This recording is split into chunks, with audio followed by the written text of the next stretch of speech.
안녕하십니까. 외식경영 컨설팅TV 한영만입니다. 오늘부터 처음 이제 강의가 시작됩니다.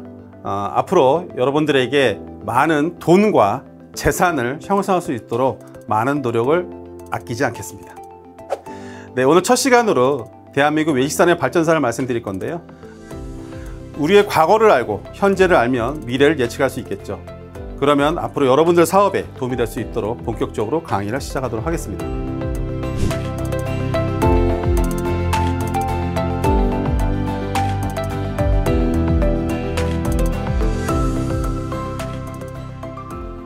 네, 국내 외식산업 발전 과정에 대해서 말씀드리겠습니다. 1960년대 이전에는 음식업 태동기로 국내에는 그런 경제적 어려움과 이런 역경 속에서도 새로운 메뉴들이 탄생하게 되는데요. 이때 만들어진 게 부대찌개입니다. 6.25 전쟁 이후 미국에서 나오는 그런 햄과 우리나라의 김치가 만나서 부대찌개라는 새로운 메뉴가 등장하는 시기이기도 하죠. 1960년대로 오게 되면 음식업 영연기로서 정부에서 혼식과 분식을 장려하는 그런 정책을 피게 됩니다. 1970년대에는 음식산업의 도입기입니다. 이때부터는 경제발전과 식생활이 많이 변하게 되죠. 또한 도시가스의 도입으로 연탄시대를 마감하게 됩니다. 그리고 이 시기에는 대중음식점과 전문 식당들이 등장하게 됩니다. 그리고 프랜차이즈 시스템이 본격적으로 처음 도입되기 시작하는데요. 아시는지 모르겠지만 대표적으로 난다랑 혹시 아시나요? 예. 이 난다랑이 1979년 7월에 지금의 대학로 샘터 빌딩에 국내 최초로 프랜차이즈 1호점으로 등장하게 되고요. 잘 알고 계시는 롯데리아 같은 경우에도 1979년 10월에 소공동에 1호점을 처음 런칭하게 됩니다. 80년대로 넘어오게 되면은 외식산업의 정기성장기라고 합니다. 이때부터는 어떤 외식산업의 전환기라고도 하는데요. 육류 소비가 급격히 늘어나서 현재 그런 대형 갈비집들이 이때부터 생겨나기 시작을 했고요. 아시안게임과 올림픽을 거쳐서 고도의 경제발전을 이루면서 해외 그런 외식 브랜드들이 국내에 도입이 이루어지게 됩니다. 이때 도입된 브랜드들이 버거킹, KFC, 배스킨라빈스, 맥도날드 등이 있습니다. 네, 1990년대부터 2010년까지는 외식산업의 중기부터 후기 성숙기라고들 얘기하고 있는데요. 1990년대는 외식산업 중기성장기라고 얘기합니다. 이때는 IMF가 발생을 해서 아무래도 경제적으로 많이 어려웠던 시기여서 이때 대표적으로 이제 무한리필이라든지 가격 파괴 이런 전문점들이 생겨나기 시작을 합니다. 또한 대기업들이 외식 사업의 진출들이 활발히 일어났고요. 그 다음에 패밀리 레스토랑들이 국내에 경쟁적으로 들어오기 시작하죠. 알고 계시다시피 베니건스, TGI 프라이데이, 아웃백 스테이크들이 그 예입니다. 2000년대에는 외식산업 중기성숙기라고 얘기합니다. 그리고 이때 광우병과 주류독감이 발생을 하죠. 소비자들한테 많은 어려움이 있었던 시기고요. 그 다음에 외식산업이 본격적으로 경쟁이 심화되기 시작을 합니다. 2010년대는 외식산업 후기 성숙기입니다.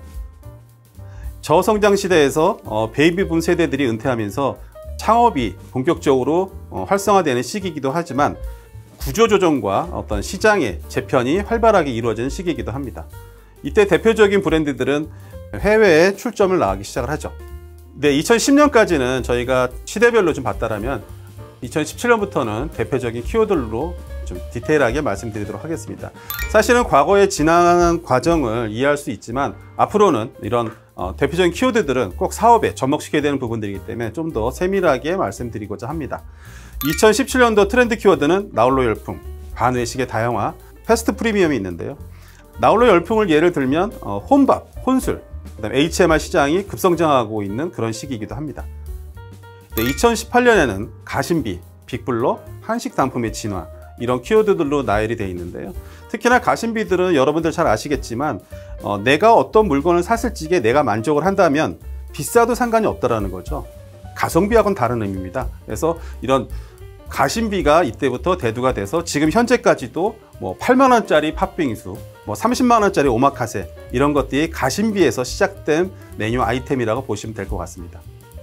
2019년에 넘어오게 되면 뉴트로 감성, 비대면 서비스와 편도적인 확산을 예를 들 수 있는데 뉴트로의 감성 같은 경우에는 좀 개인적인 소견이 있지만 어떤 복고들이 우리가 하나의 어떤 문화로 오면서 새로운 경험을 할 수는 있겠지만 그게 계속 지속되기는 힘들 거라고 봅니다. 지금은 어떤 편리함이 더 중요하기 때문에 복고는 하나의 유행처럼 진행할 거라고 예상이 드는 거죠. 그래서 자개장으로 테이블을 만들다, 뭐 이색적이긴 하지만 편리성이나 관리적인 측면에서는 좀 어려움이 있겠죠. 네, 2020년의 주요 키워드는 그린오션, 바이미, 포미, 멀티 스트리밍 소비를 나타내고 있습니다. 소비자들이 찍심을 공략한 카카오 프렌즈가 좋은 예가 되겠습니다. 네, 가장 최근에 2021년입니다. 2021년은 홀로만찬, 그린슈머, 동네 상권의 재발견인데요. 홀로만찬은 말 그대로 혼자서 저도 개인적으로 어디 가서 식사를 하거나 술을 마시거나 혼자 갈 경우가 있는데요. 이제 나를 위해서 뭔가 좋은 일을 하고 싶다. 이런 분들이 점점 많아지고 있는 거죠. 그래서 혼자 먹어도 내가 좀 만찬처럼 즐기고 싶다. 이런 키워드를 얘기하는 거고요. 그 다음에 그린슈머는 요즘 대기업에서도 많이 하죠. ESG 경영, 그래서 그런 재활용이라든지, 그 다음에 저탄소 발생 사업이라든지, 그 다음에 이런 환경을 오염시키지 않는 이런 내용들을 어떤 사업에 접목을 시키고 있으며, 그 다음에 그런 채식을 선호한다든지, 또 육류 소비를 줄인다든지, 이런 것들이 사실은 그린슈머의 일환일 수도 있습니다.